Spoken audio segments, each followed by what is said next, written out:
Né, do nosso trabalho religioso e, acima de tudo, também por todo uma gama de conhecimento, de letramento racial, de uma série de fatores. E, dentro desse contexto, eu vou relatar uma situação que a gente passou. Né, quando chegamos aqui nesse local, logo no início, foi a primeira semana que chegamos aqui.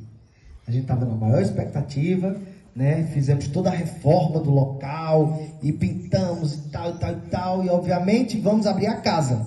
Quando a gente abriu a casa, foi com a gira de Exu, né? Para abrir a casa, dentro da força de Exu. Nesse contexto, no momento que estava acontecendo a gira, bateram naquele portão 2 homens, aonde uma médium da casa foi atender a porta e eles exigiram que parássemos o trabalho, os toques, porque senão eles iriam entrar aqui dentro da casa e iriam matar todos. Com essas falas. Essa base que transforma a sociedade, né? E de outra forma não há transformação nenhuma, né? E ser uma pessoa de terreiro, ser pertencente a terreiro, né? Embora as questões espirituais, essa coisa ancestral, ela venha muito à frente, né? Mas a gente está falando também sobre cultura, né? A gente está falando também sobre educação, né? Os terreiros, eles fazem, né, esse papel onde muitas vezes o Estado, a sociedade como um todo não consegue alcançar, né? Um papel de assistência, um papel de educar as pessoas, né? E principalmente de defender uma cultura que por tanto tempo ela foi tão vilipendiada, ela foi tão violentada, né? Então, para mim é muito importante esses espaços e momentos como esses, porque a partir de hoje vocês vão ser esses agentes também que têm esse compromisso de realmente esclarecer e defender, né, essa cultura. Então, muito obrigado, né? Quando a Dayana ela conversou comigo para a gente articular esse momento, eu fiquei extremamente feliz, vim conversar com o pai para fazer dar certo, né?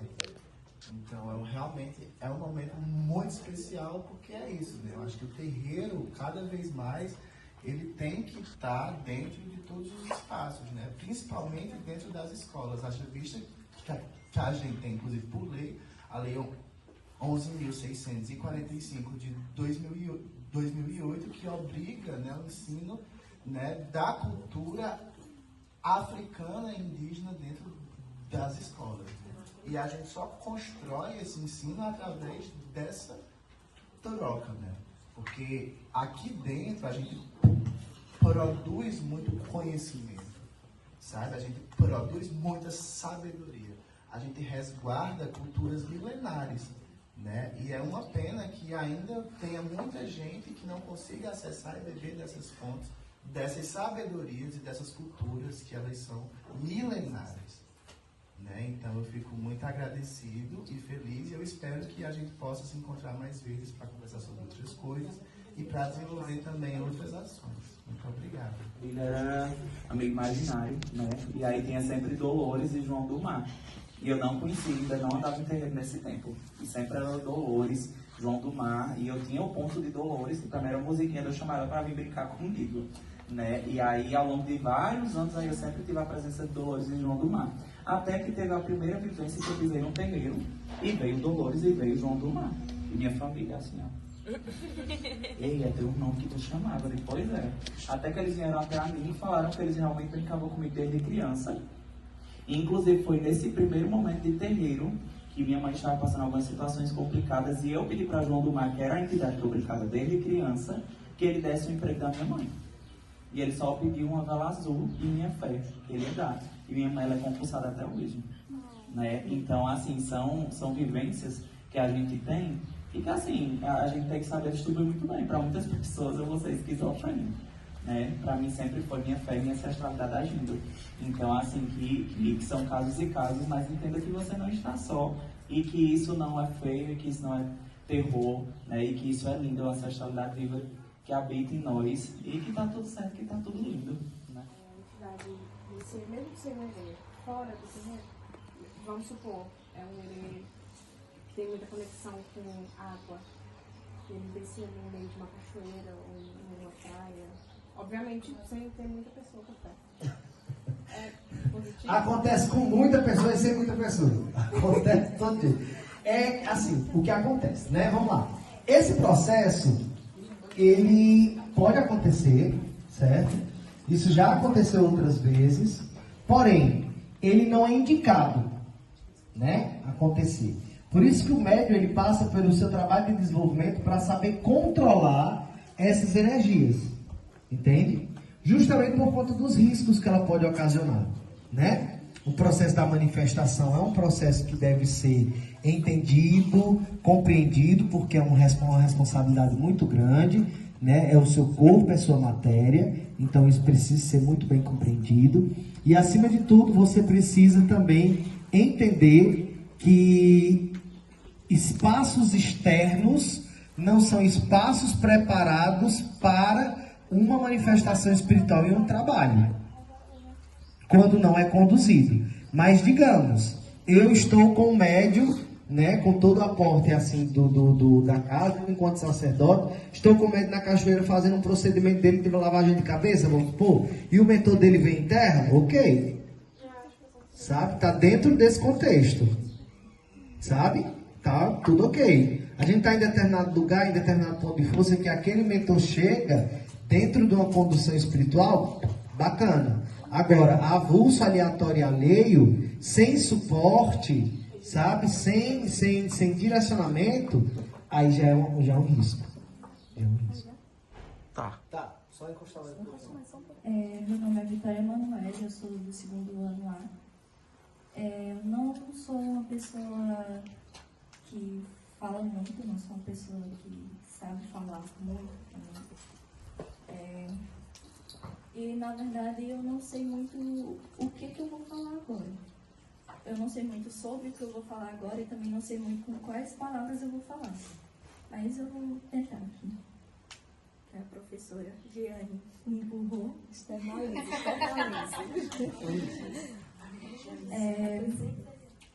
Eu, atualmente, eu não sou uma pessoa que me identifico fixamente em uma religião exata, sabe?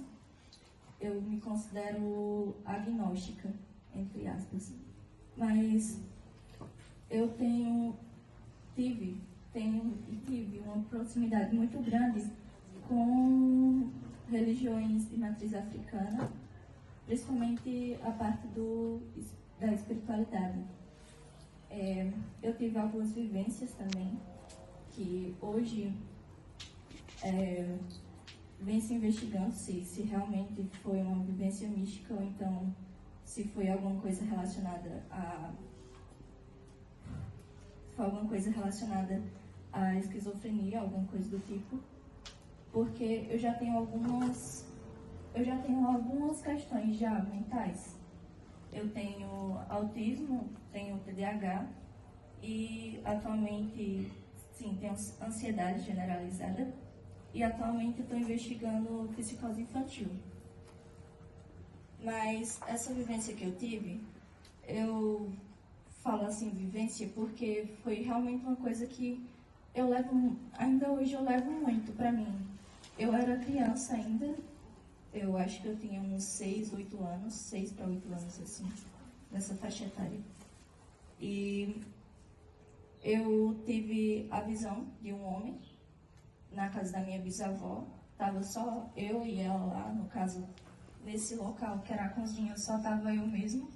E eu tive a visão desse homem, um homem vestido com um terno branco e uma gravata vermelha. Eu lembro até a posição que ele estava. Ele estava com uma guia também, uma guia vermelha e branca, e segurando um chapéu com fita vermelha.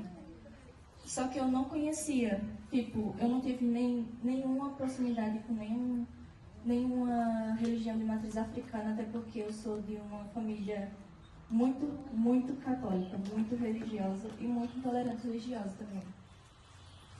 Então, E também, esse mesmo homem, quando eu vi esse homem, eu não fiquei assustada. Não foi aquela coisa de eu ver e ficar assustada. Eu, não, digamos que eu fiquei com um pouco de medo por não ser uma coisa normal. E eu também sempre fui muito tímida. Eu tinha realmente muito medo de pessoas no geral. E quando eu vi, ao mesmo tempo que eu sentia medo, eu sentia uma paz espiritual. Eu não sei se vocês estão entendendo o que eu quero dizer. Mas, nessa época também, desde sempre eu tinha muito problema com sono. Eu, tinha muito pesadelo, tinha muita paralisia do sono. Então, eu tinha muito medo de dormir. E depois desse dia, toda vez que eu tinha essa paralisia do sono, então esse pesadelo, esse mesmo homem com as mesmas características aparecia nesse sonho e eu conseguia voltar a dormir normalmente. Na época eu não entendia. E hoje em dia, quando eu fui começar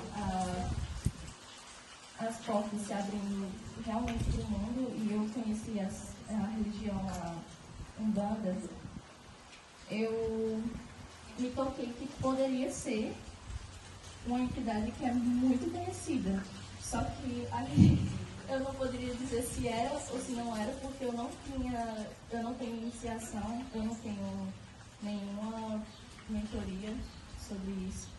E eu conversando com essa mesma menina que foi transferida da escola, que inclusive eu nem sabia que ela tinha sido transferida, eu fiquei sabendo agora há pouco, quando a Edilson falou. E ela falou com a professora dela, que era essa mulher que estava acompanhando ela na iniciação. E essa mulher disse que que esse homem que eu tinha sonhado provavelmente era seu Zé. E que provavelmente na minha coroa tinha alguém tinha algum malandro. Eu queria muito me aproximar mais. E eu queria saber como lidar com isso sem ter, assim, um apoio. Como um apoio lidar direto.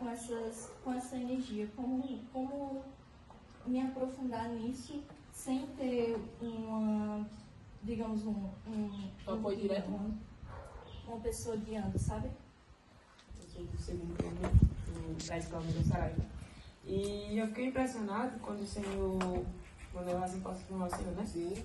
Falou que o Senhor é coordenador lá do Colégio Estrela, por causa que eu morava com uma aluna de lá, que era a Emanuele. E todo dia ela chegava falando do Senhor, o quanto o Senhor é extrovertido, o quanto o Senhor é alegre. E eu sempre ficava querendo conhecer o Senhor. E hoje, assim, a gente teve essa oportunidade. Outra coisa que eu também queria falar é o quanto eu me sinto muito inspirado com todos vocês que estão aqui hoje, por causa que vocês nos ensinam e estão nos ensinando agora o quanto você tem que ser firme na sua crença, sobre o que você acredita. E o quanto que você não tem que se importar com as opiniões alheias ou então as repulsas da sociedade. Porque é uma coisa que é muito complicada de se lidar, é uma coisa que é muito difícil assim, na sociedade que a gente vive hoje em dia. E como eu acho que representante de todo um corpo escolar, é muito importante a gente tocar nesse assunto de ser orgulhoso pelo que você é. Não orgulhoso no sentido ruim, mas ser orgulhoso no sentido bom do que você é, do que você pratica, ou então do que você acredita. E eu acho que hoje a gente vai sair daqui muito inspirados, todos nós, no que a gente realmente tem que acreditar e a gente realmente tem que ser muito firmes nessa fase. Por causa que, realmente, assim como eu estava conversando com o Carlos, a gente acha muito bonita, a gente acha uma coisa muito leve, uma coisa que traz muita paz, uma coisa que é muito extraordinária, por causa que a gente nunca teve a oportunidade. E é muito também sobre a pessoa que a gente está ali todos os dias conosco, que é a nossa pessoa que a gente se espelha, e traz muito esse preconceito, esse pré-conceito, um conceito que vem muito antes de conhecer, um conceito que vem muito antes de estudar. E essa pessoa que nos espelha, ela também não teve essa oportunidade de estar aqui hoje, ela também não tem essa oportunidade de estudar, mas também não procura. Então, por isso que a gente entende que, quando se tem oportunidades, a gente tem que abraçar todas elas. Por causa que só assim a gente pode sair daqui revigorados e totalmente com a consciência mudada sobre o que realmente são todas as pessoas aqui, realmente o que elas acreditam. A questão que foi relatada agora, né, o quanto é importante esse entendimento e essa integração das pessoas que não estão acostumadas ao convívio de terreiro para que possam compreender como funciona a nossa dinâmica, porque eu sei que isso é alheio e é muito distante do cotidiano de muitas pessoas, e aí se cria preconceitos, né? As pessoas acham que conhecem. Atendimento, e aí passei por uma senhora, eu falo muito pouco, né? E com pessoas que eu não conheço muito menos. E aí eu só passei por ela e perguntei, você tá na fila? Ela falou, tô. Aí eu fui pra trás dela. Aí a gente esperou um pouco, ela foi atendida e ela passou pra trás de mim e começou a fazer uma oração. E aí, no primeiro momento eu me neguei a acreditar. Eu falei, não é possível que uma pessoa tá fazendo uma oração atrás de mim porque tá me vendo trajado com roupa de macumba, né, de umbanda. E aí eu fiquei prestando atenção e eu ouvi a oração nitidamente, assim, ela, Senhor Jesus, livra a alma desse filho, tão jovem, não sei o que. E aí a gente brinca, né? Eu cheguei brincando com o pai, eu disse, pai, R$2 é uma oração misteriosa. Meu nome é Vitória, eu tenho 17 anos, estou cursando agora o 3º ano do ensino médio.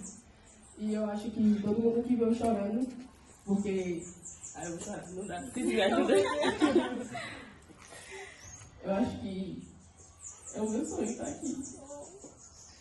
Eu acho que quando eu entrei aqui, eu comecei a me tremer inteiro, assim, as pessoas falando pra mim, me segurar. Eu sou uma pessoa que eu não tenho condições de vir para um lugar assim, porque é dinheiro, né? Não tem como, eu vim na semana. É muito triste pra mim, muito. É só isso que eu falar.